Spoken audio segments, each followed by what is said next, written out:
Hi everyone, I'm Brittany Ward, the athletic director with the Oklahoma City Police Athletic League. We're kicking off our GameChangers representing the underrepresented interview series with Jose Cruz. Hey everybody. So Jose, I'm very excited because not only are you an incredible friend of mine, but you are also an incredible South Oklahoma City person.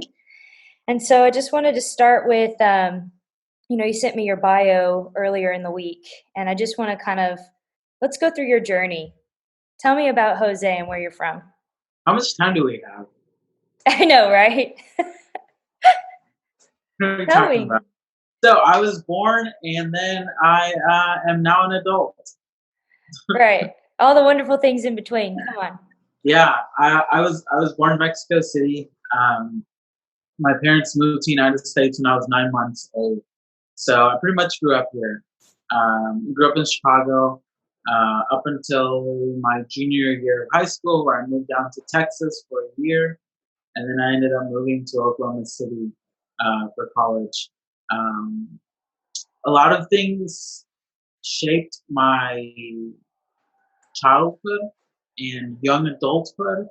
And so by the time I was 18 years old, I think I had experienced a lot of things that most people probably haven't.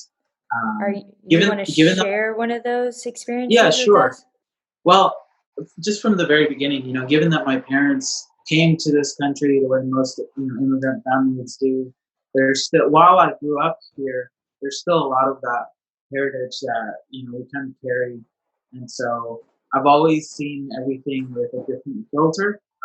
I've always kind of I've always felt a little bit like, as much as I feel like I'm from here, I've also felt very out of place a lot of I times. understand that feeling. And so, and one of the things that occurs to me now, I'm more confident in that I ask people. Let's say you say something, a phrase I haven't heard before, and I'll say, "Brittany, did you make up this phrase, or is that like a white people thing?" Yeah. Because I'm still learning lots of things, and so, um, but that's culturally right. Growing up, my parents worked really hard to try to provide for our families. When I was 10 years old, living in Chicago, my dad had an accident at work. He fell off a ladder on a rainy day like today, where it's just kind of like a light drizzle. Fell off the ladder, broke his arm, his wrist. He landed on his wrist, and then the ladder, and then his head. So they Wow. ended up doing surgery, and he had like a double stitch across it from sideburn to sideburn. He was in the Wow. hospital for a week, and as a 10-year-old, and my mom didn't work. My mom was a stay-at-home mom, and she took care of us. But that was a very big just shocker um, for all of us. Thankfully, a lot of people stepped up and kind of helped us out. My dad did construction work, and he was self-employed, so there was no insurance. There was no, short-term insurance. Like There were no paid disability. holidays. A lot Yeah. of the things that we now take for granted, at least sometimes I feel like it. There wasn't any of that. He worked on holidays. He worked during the weekends and during our summers. So you work really hard, and then things like this set you back a little bit. But a lot of people stepped in. For at that time, I had a brother and one sister. That was in 2010, 2011. Um, in 2008, we were in another. This time it was a car accident. We were rear-ended by a semi, and Wow. in that one, my brother passed away. He had just turned 16. I was about 17 and a half. My dad again injured his head that had been previously injured. My Mm. mom had a displaced hip, and so like it came out of the socket, and then she had broken bones in her back. She had a neck brace. My 10-year-old sister at the time had a couple of cuts on her body, and then my 2-year-old sister was completely um, she suffered a brain injury, so she was in a coma for at least a month and a half. It was an induced coma to try to get the brain slowing down. Mm-hmm.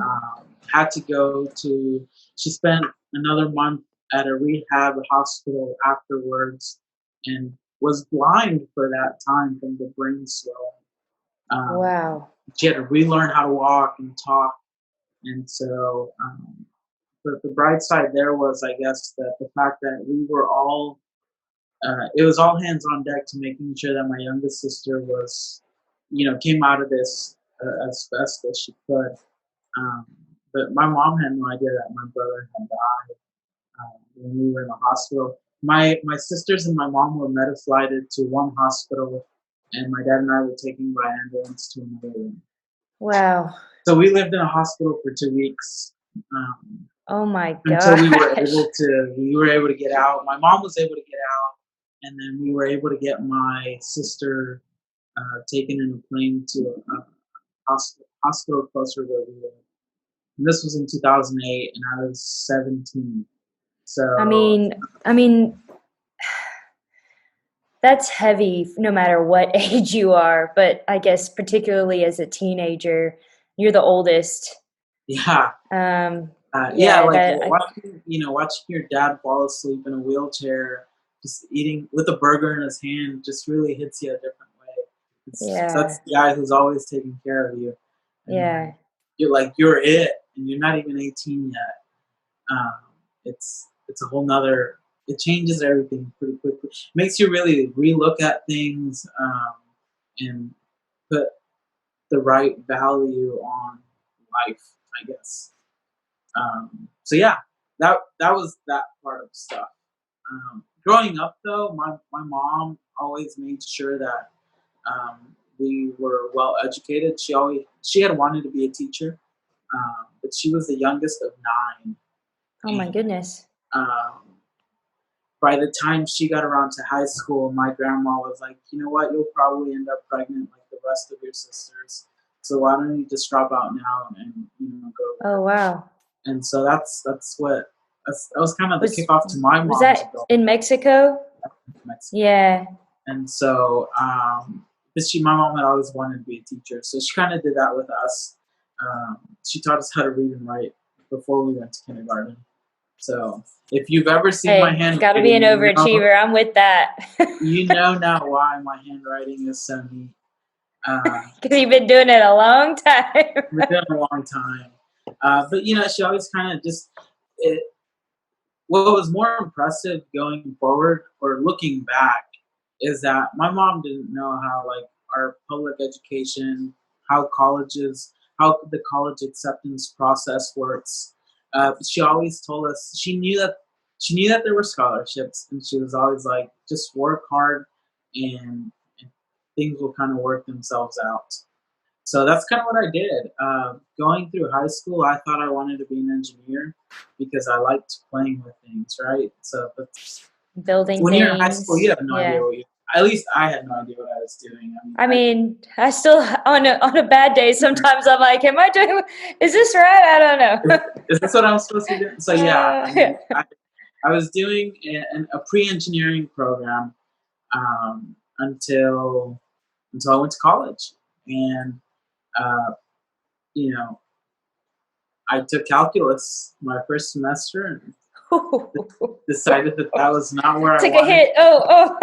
Yeah, and so I get that was my lowest grade in college. I was a couple of tenths of a percent off from making a C, and so Dang. yeah, That's I got okay. D. Can totally relate too. I It's okay. You understand. can get you can get D plus in college and come back from that. So after I graduated from college, I wanted to find ways to get involved and help people. Well, what did Um, you graduate in? Like, what in the end? What degree? broadcast journalism. I wanted to be a reporter. Okay. Yeah, yeah. So, Okay. but again, once I started working in that field after graduation, I realized that it wasn't the place for me. That's not where I wanted to spend my time.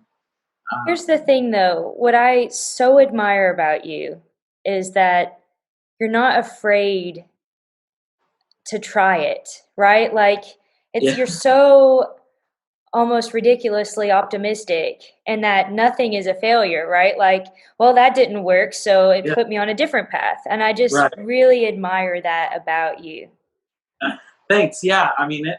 Well, because in the grand scheme of things, right? What's the worst that can happen? And I You know, love that attitude. you fail. Um, so here's one.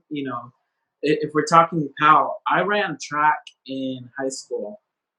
I ran the 100 and the 200, and I am not built like a sprinter. I'm built more like a shot putter, but I never actually threw a shot. I wanted to be a pole vaulter, but What? yeah, I would have wanted to try it. I don't think they made poles for my weight and my height. I weigh too much to be pole vaulting, so I always ran track. Um, Obviously, JV throughout the whole thing. We weren't kidding anyone. We weren't fooling ourselves. We knew exactly where I sat on every, in each heat. I always came in second to last. So there was thankfully always someone a little bit slower than me. but I did that for Thankfully.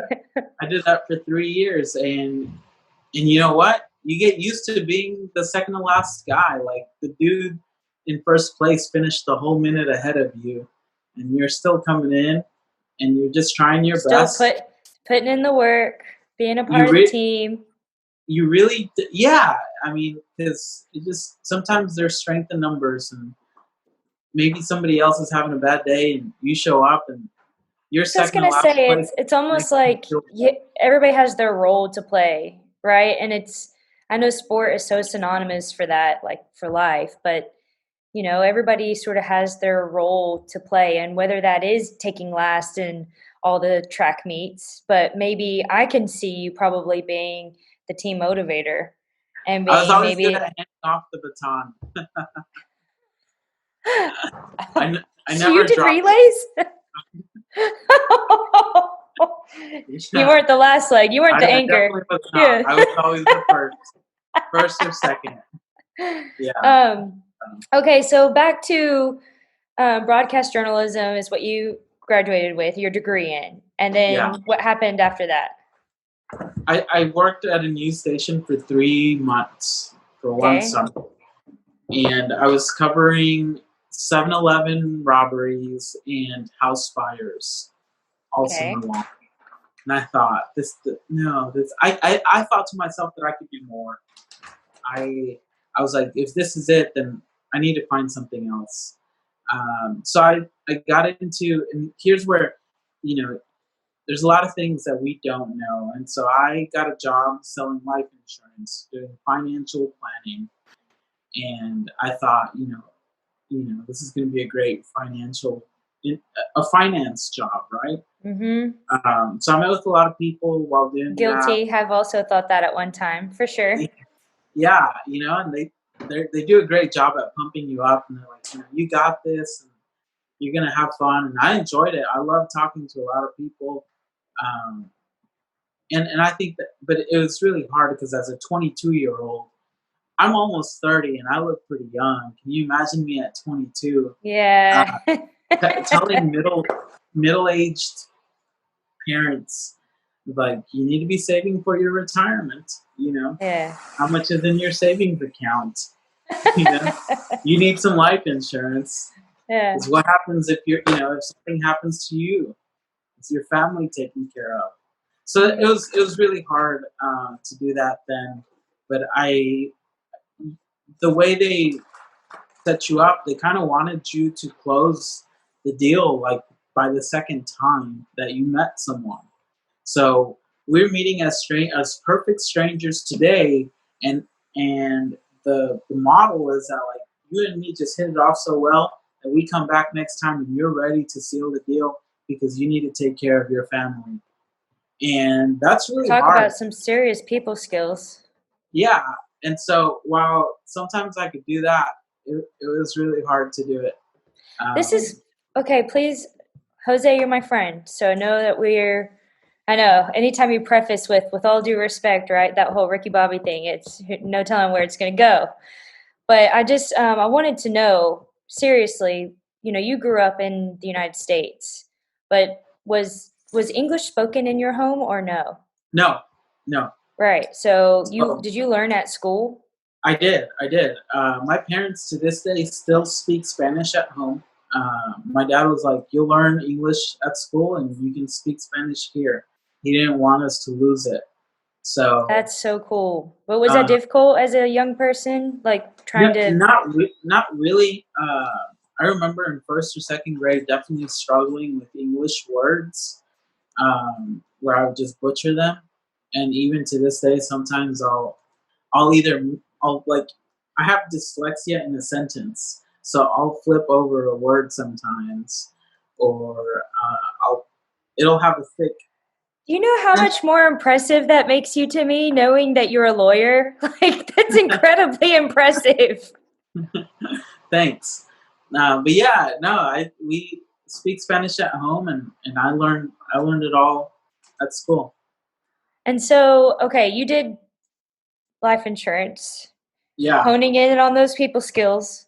yeah. And so, why did you decide, like, why go get a law degree? That's So the next I step, right? yeah. I while doing all of that, I ended up meeting Michael Brooks Jimenez, the attorney, and so funny story is I ran into some people who were politically involved while I was trying to sell life insurance. So I started hanging out with them, um, and I thought this is like a volunteer hub, right? People come in and go, and I thought if I stay here long enough, I'll get to know them, and maybe they'll buy insurance from me. Like they'll know me, and Yeah, that was my. So I hung out at a campaign headquarters, and that's what I did for a little bit, a few weeks. I would go in every other day and hang out for an hour or two. Um, I also ended up learning political things, and so then in 2014, when Michael decided to run for state senate, um, he's like, "Hey, do you have any idea?" I met him, and I was introduced to him as someone who may know some political stuff, and that was just from me sitting around watching other people do it. mm-hmm. Uh, and I did, and that's how I got hired for his first Senate run. We lost, but then I stayed on at the firm working on immigration cases, and so it was really nice to be able to help people out. And That's because you can really help them out in interesting. Spanish, right, and help them out. And so I stuck around, and then I decided, you know what, I can. I always knew that I wanted to do another degree. I knew I needed another one. I knew my bachelor's wasn't getting me anywhere professionally, and I needed another degree. But I was considering between like an MBA and a law degree, and I decided to go for the law degree. And here we are, practicing law. I think that is so cool. Yeah, I mean, so if let's say there's a young PAL person watching this interview, right? sure. And given everything that you've been through as a young man and as an adult, what kind of advice would you give to them? Well, I mean, you're an achiever, you're an overcomer. You I mean, you have to know, Jose, you're pretty cool. So thank you. So I would just say work hard, be honest, and I mean, there's no there's no secret here. I smile a lot, and I think people like that. Because people really want it helps with developing relationships. So one of the things I'll tell you is I never set goals. Um, while that may have been, and it still might be a bad idea, I realized early on that if I set goals, I would be limiting myself. If 10 years Interesting. ago, 5 years ago, you would have told me that I would be a practicing lawyer running for state house, I that I would never put that down on my goals list because I wouldn't have dreamed of that You then. because you well, did you even think that that was like a possibility for you? Like, was that in the realm of, like, No, was that no, in your scope it of was never on my capabilities even? radar. Yeah. No, no. I I never ran for office in high school. That was never my thing. I never considered I never took a political science class in college.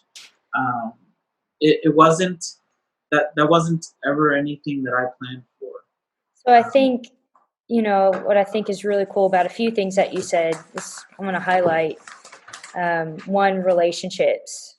I mean, you've kind of touched, you may not have like explicitly said that, but you definitely implied it by creating relationships in your many different experiences and different jobs has really helped you. Has really helped you yeah, as a young man and and now in your profession and also running. But also the second thing that you said that I thought, well, now I've lost it. Now I don't know. I lost it. being Gone. honest. No, I lost it. Well, the other thing I was going to say too is like don't be too hard on yourself. Even through law school, I had some friends who um, just nonstop. All they did, and there are some people, right? There are some people who will put in all the extra effort and go for the A+, the 100% every single time. But if you get a B-, that's okay. And at the end of the day, out here in the real world, you know, people really categorize you as either a hard worker and someone that's trustworthy or not. Whether or not, you could be a C+ student and still be a hard And worker still and be a extremely trustworthy person. successful. Yeah, you could be an A+ student and be rude and nobody likes you. And so it's really about having balance between knowing how to work with people. Because in any situation, in any job, people have to trust you, um, and you have to do a good job, and you have to work hard. But we're not perfect, and we won't ever be perfect. So if you do something and if you're in school and you're struggling and you can't get that aid, it's okay. And there's always, I think one other thing is just make your case, and maybe that's why I'm a lawyer, right? It's like, I'm sorry I didn't get an A, and maybe an A was required, but here's a B+, and hopefully you'll work with me. So maybe Hmm. that's why I still ran track, right? Second to last, Maybe. but I'm always there, and that's, consistency is always key. That's one of my boss when I was selling life insurance. He called me Johnny Consistent because I was consistent and I showed up every morning to work. I mean, honestly, that's over half the battle, right? Being present, showing up. Yep. Yep. And I do remember what I was going to say about the goal setting thing. I think my main takeaway from what you said is like dream big. Like dream as big as you possibly can, dream big because you don't know what you're capable of until you try it. And Well, even a and failure everyone is, isn't a failure, really. Like yeah, and so many everyone is different. learnings. Some people need, we all have different learning styles and Right. different motivational techniques. So for some people, you need to do a to-do list, and you need I have a friend who in college, she told me I'm going to be an FBI agent. Well, she's an FBI agent now. Mm. And I think that's cool because I never would have even, dreamed of doing that. And she needed that though to work towards that goal. But if that's not you, that's okay. Just work hard, and things, you'll see things kind of just open up. And Opportunities so, will knock your door. Say, and well, so, I'm looking uh, for Jose. what, Jose? No, I was just saying, hello, I'm looking for Jose.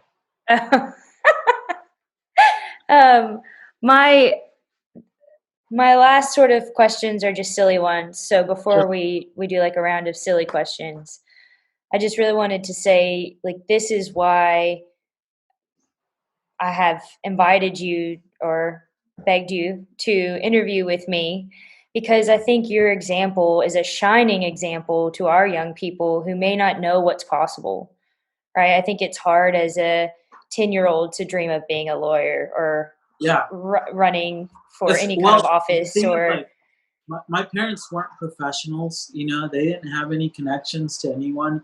I've never met anyone who, like, didn't wear construction clothes to work. Like, I it's mean, I've and look, never met. I mean, look at you. You just have, Yeah, you've just worked so hard. And like you said, you've been very consistent. And I just really can't express how much I admire your ability to just, it's okay that that didn't work out. I'm just going to change gears and try this now. Like, you're so resilient. And I know that a one lot more. of our young people are too. And I just really wanted to highlight that. Yeah, one more thing. Also, if you mess up, own it, apologize, Mm, and ask how you can fix it. Because nobody wants to hear excuses. So just professional say, and personal advice, no doubt. you know what? I'm really sorry. How can I fix this? How can I make it Mm, better? Let's move forward, right? Because we can't go back and change your mistake, but you can, one, make sure you don't do it get again, educated. and two, fix. See what the best thing that you can do to fix it is. I love that because, especially like, given the current climate and in today's world, you know, how race is a kind of a hot issue. And what I also appreciate about our friendship, Jose, is I feel like we're pretty open and honest and candid. And I know that what I appreciate is you have so much grace and humility around that. I know that if I sought you and asked a question about something, that you'd know that my intention is good and that you wouldn't get prideful about it or upset about it, but you'd seek a place to educate me, to like help me understand because you know my intention is good. Like I'm just trying Right. to grow as a person and to Yeah. develop. And I really appreciate that too. Thank you. Okay, so are you ready for the good questions? Sure. Okay, Let's do it. so in case anyone has been watching our PAL unit interviews, everyone knows I like to end interviews with random fun questions, such as if you could be an animal, what would you be? Panther. Why? That was so quick. It's like you already knew. Yeah. Because who wouldn't want to be a panther? I They're mean, that's sleek fair. cat. You know? Stealthy, you know. Yeah. All right. Strong. Um, if you could pick your favorite childhood movie, what would you pick? My favorite childhood movie is a weird, not a weird one, it's an obscure. And it's my favorite childhood movie because as kids we watched it a lot. That was our go-to Okay. movie. VHS, I'm sure. Yes, yes, Yeah. yes. It's a Disney movie called Operation Dumbo Drop. Yeah. Have you seen it? I have. It's your favorite of all time. We watched that so much.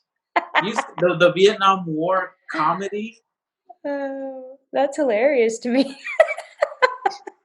Yeah, like Okay, yeah. good. So he's like, That's, yeah, stand by yeah, it. that's. I mean, it was. I mean, you've seen it, right? Yeah, but long time ago. Like, soldiers in Vietnam, and they need to get an elephant from one place to another, and so it's like it's what does six guys do with an elephant and a kid? So He's like, yeah, it's great. yeah, It's yeah, classic cinema, whatever. it is. Okay, so if you could be any superhero, who would you be and why? Oh, um, that's a great question. I have not thought about that one. Or superpower? It's been a long time since I've been asked this question. I'd be Captain Underpants. He is not a superhero, first of all. Sure he is. You haven't read his Mm, books. I have, sadly. I think those came out when I was uh, in fifth grade. That's a great yeah. question.